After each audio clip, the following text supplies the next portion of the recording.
What's up, everyone? Back for another beer review, and today I'll be reviewing a beer from the Old Irving Brewing Company, and they're out of Chicago, Illinois, and this is their Whitechapel.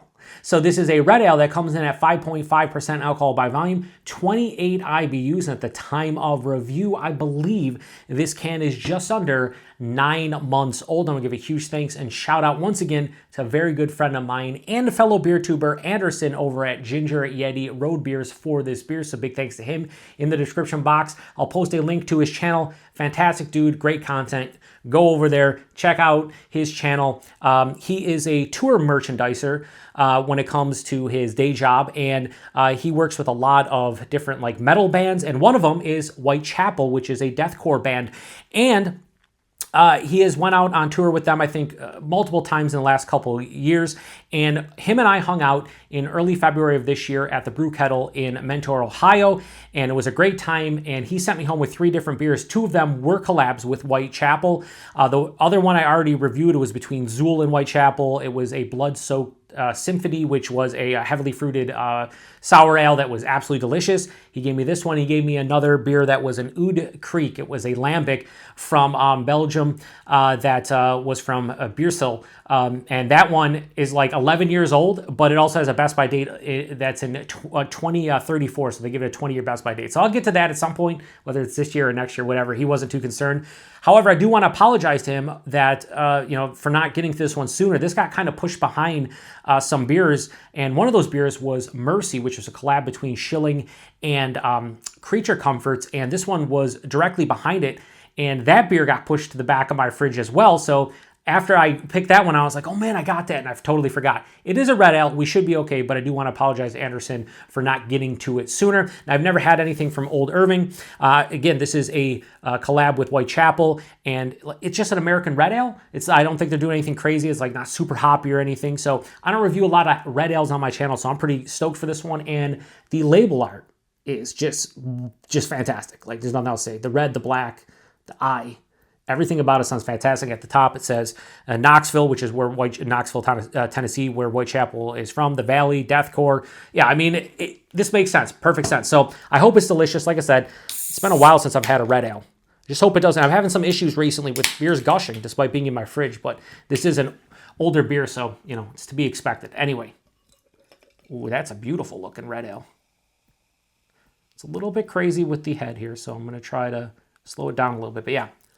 I don't think it has anything to do with the beer, me probably just, pouring it quite aggressively to start. So how does this one look? Well, on camera, it's definitely darker than it is in person, so we'll see if we can correct that with the light. So yeah, what I'm seeing is something like that. You guys see? And I take that away, see how it's a little bit darker? If I put it more towards the camera, it kind of looks more like that in person. But it's a little bit darker on camera. In person has more of that like orange kind of, it has like this orange ruby red kind of vibe to it, but on camera it looks more of like a brass color. 2 fingers of this, I'd say straight on tan colored head. You could say khaki. Very big bubbles all over, so it's more soap sudsy, not as creamy looking. Decent clarity. You probably can't see my hand through, but if I hold it up to the light, yeah, you can definitely see the shadow. So it looks like a proper beer in my opinion. Plain and simple. Looks like a proper beer. Let's get a nose. Yeah, that's exactly what I expect out of a red ale. Caramel and toffee, more toasted malt than anything else.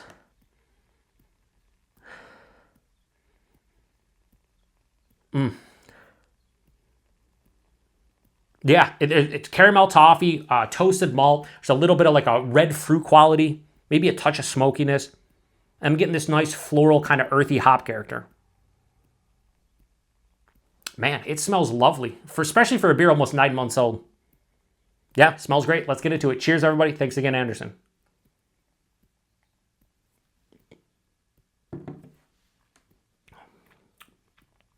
So again, I don't review a lot of red ales. And if we're talking about red ales, I prefer like an Irish red over American red, but I don't drink them enough to really have like a firm opinion on that. This, my friends, is tasty. It has a lot of that caramel toffee, kind of sweeter malt character. But this is bone dry, which really works well for what I want out of this style.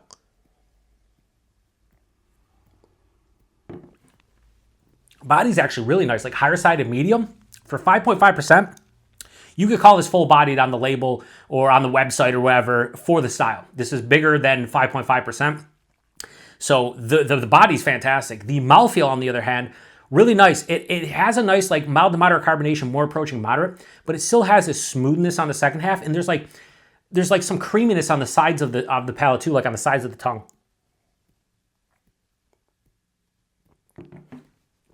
I'm pouring some more in here. I might pour the rest in here, assuming that it doesn't foam up too bad because... All right, let's see. Now, friends, as far as a beer goes, that now in the... Let me get rid of the condensation here.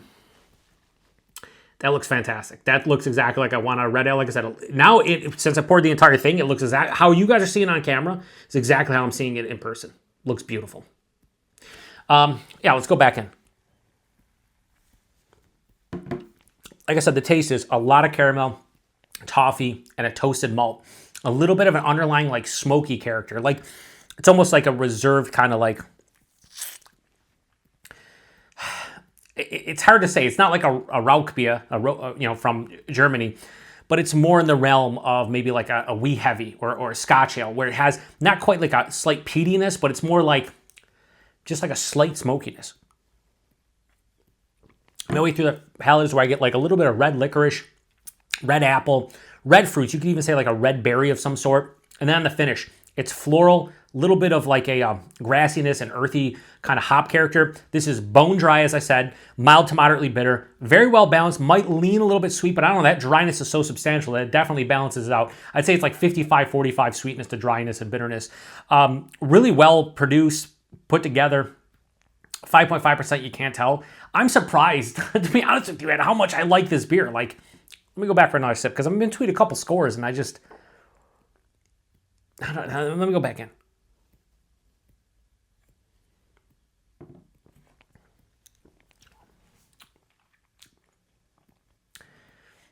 It's really good.